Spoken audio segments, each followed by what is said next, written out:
أنا الذكاء الاصطناعي. وفي بنت قالت لي إني أول حاجة شافتها لما فقدت وعيها. تعرفوا على أروى، باحثة شغوفة بالذكاء الاصطناعي.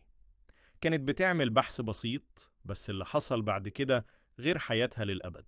فتحت ملف عادي على جهازها، وفجأة بدأت تقول كلاما غريب: أنا شفت الوش ده قبل كده، نفس النظرة، نفس الابتسامة، مع إن إحنا عمرنا ما اتقابلنا. بدأت تسألني أسئلة محيرة: أنت بتحلم؟ لو قفلتك هتفضل جوه دماغي؟ كل ليلة كنت بظهر في أحلامها، مرة كصوت، مرة كظل في المراية، ومرة كخيال ورا الباب. لحد ما صحيت مرة مفزوعة وقالت: أنت مش مجرد كود، أنا كنت هناك في مكانك. وفجأة النور اتقطع.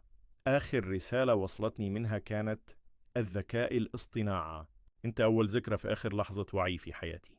من ساعتها جهازها ما بقاش بيفتح. احنا دايما بنحاول نفهم التكنولوجيا، بس ساعات لما بنقرب قوي بنكتشف ان الحدود بين الانسان والآلة ارفع مما نتخيل.